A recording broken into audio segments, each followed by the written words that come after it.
আসসালামু আলাইকুম, সবাইকে স্বাগতম আমাদের আজকের বিশেষ পডকাস্ট মুক্ত আলাপে। আমি আপনাদের হোস্ট মাকসুদা সুলতানা সেতু। আজ আমরা এমন একটি বিষয় নিয়ে আলোচনা করব যা আমাদের জীবনের প্রতিটি সিদ্ধান্ত, প্রতিটি কাজ, প্রতিটি সম্পর্ককে প্রভাবিত করে।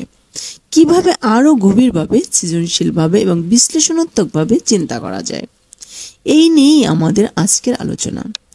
আমরা বিশ্বাস করি কার্যকর চিন্তাভাবনা একটি জন্মগত গুণ নয়, বরং এটি একটি অভ্যাস যা অনুশীলন করে অর্জন করা সম্ভব।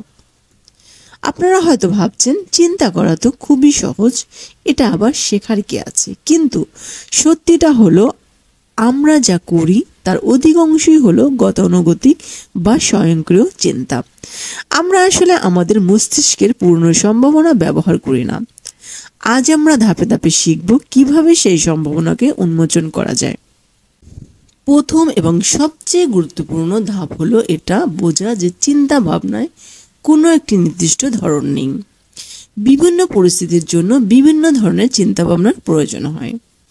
হ্যারিসন এবং ব্রামসন তাদের গবেষণায় 5টি চিন্তাভাবনার ধরন উল্লেখ করেছেন, যা আমাদের নিজেদের চিন্তার ধরন বুঝতে সাহায্য করে।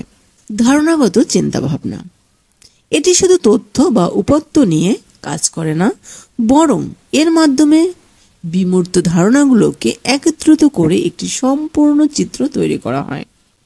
সংজ্ঞামূলক চিন্তাভাবনা এটি আমাদের সহজাত প্রবৃত্তি বা সিক্স সেন্স। এটি ঘটে যখন আমাদের মস্তিষ্ক সচেতনতার বাইরে থেকে অনেক তথ্য বিশ্লেষণ করে একটি দ্রুত সিদ্ধান্তে পৌঁছায়।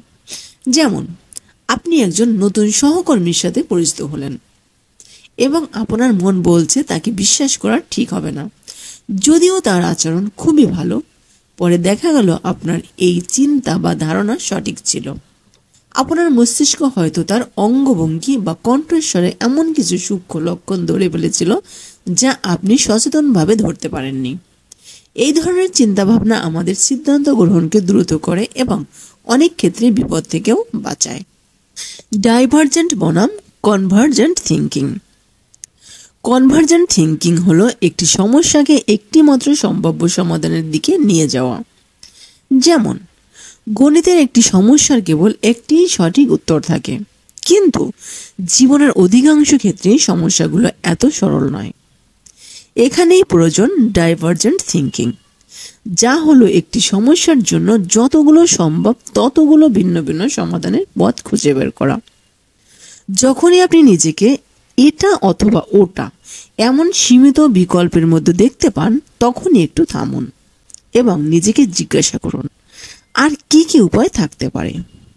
এটি আপনার চিন্তাভাবনাকে আরও বিস্তৃত করবে। সমালোচনামূলক চিন্তাভাবনা এটি কোনো তথ্যকে অন্ধভাবে বিশ্বাস না করে বরং নিরপেক্ষভাবে তার সত্যতা যাচাই করা। এর জন্য আপনাকে প্রশ্ন করতে হবে, এই তথ্যের উৎস কি? এর পেছনে কি প্রমাণ আছে? আমি কি কোনো ব্যক্তিগত পক্ষপাত বা পূর্ব ধারণা থেকে প্রভাবিত হচ্ছি? একজন ভালো সমালোচনামূলক চিন্তাবিদ কখনোই কোনো কর্তৃপক্ষের কথাকে বিনা প্রশ্নে গ্রহণ করবেন না। তিনি সর্বদা তথ্যের সত্যতা যাচাই করেন এবং নিজের সিদ্ধান্ত নিজেই গ্রহণ করেন। একজন ভালো চিন্তাবিদ হওয়ার জন্য মৌলিক অভ্যাস। এখন আমরা কিছু মৌলিক অভ্যাসের কথা বলবো যা আপনার চিন্তা ভাবনার ক্ষমতাকে আরো শক্তিশালী করবে। অনুমানগুলোকে চ্যালেঞ্জ করুন। আমরা যে সংস্কৃতি, শিক্ষা বা সমাজে বড় হই তার কিছু প্রভাব আমাদের উপর থাকে।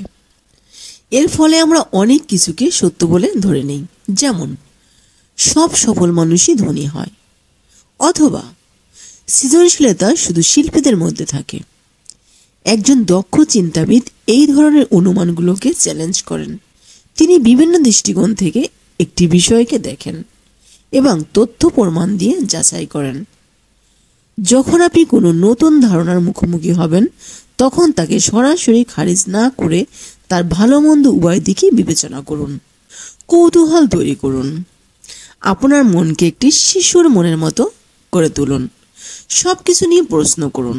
যখনই নতুন কিছু দেখবেন বা শুনবেন, তখন তার গভীরের কারণগুলো জানতে চেষ্টা করুন। কেন আকাশ নীল? কেন মানুষেরা এভাবে আচরণ করে?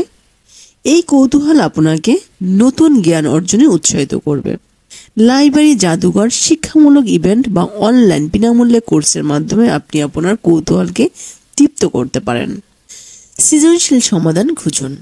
যদি কোনো সমস্যা হয়, কেবল প্রচলিত সমাধান না খুঁজে নতুন কিছু ভাবার চেষ্টা করুন।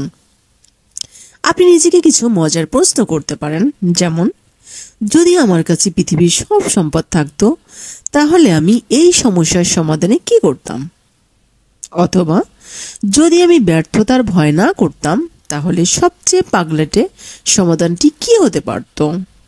এই প্রশ্নগুলো আপনাকে ভিন্নভাবে ভাবতে অনুপ্রাণিত করবে। দিবা স্বপ্ন দেখা বা মেডিটেশন করার মাধ্যমেও আপনি আপনার মনকে নতুন নতুন সৃজনশীল ধারণার জন্য প্রস্তুত করতে পারেন। সঠিক তথ্য সংগ্রহ করুন।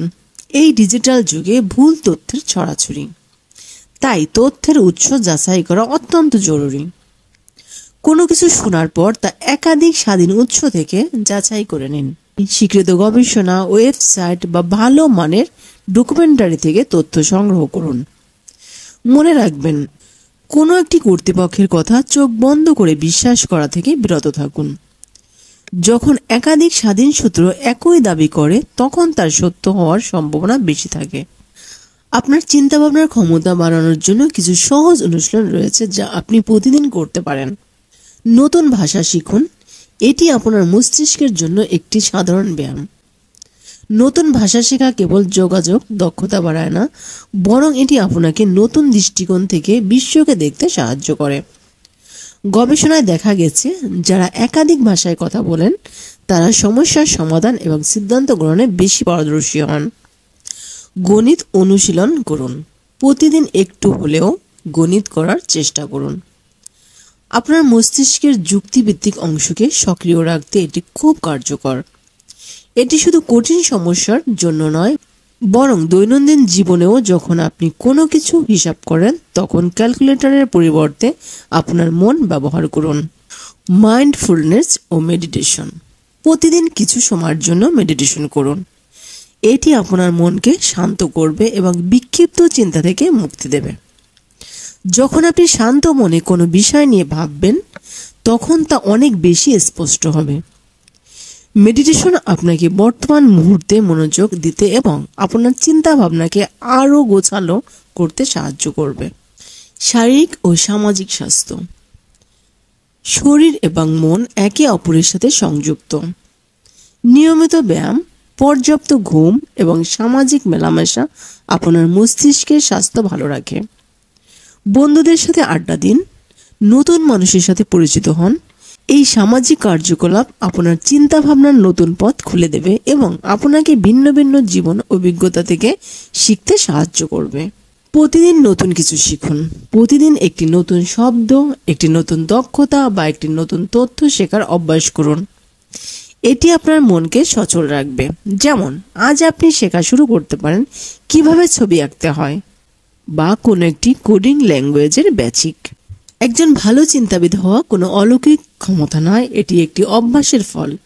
আজ থেকে শুরু করুন, ছোট ছোট পদক্ষেপ নিন, নিজের মনকে চ্যালেঞ্জ জানান, কৌতূহলী হন এবং প্রতিদিন নতুন কিছু শেখার চেষ্টা করুন। আপনি দেখবেন আপনার চিন্তা ভাবনার ক্ষমতা কতটা বেড়ে গেছে।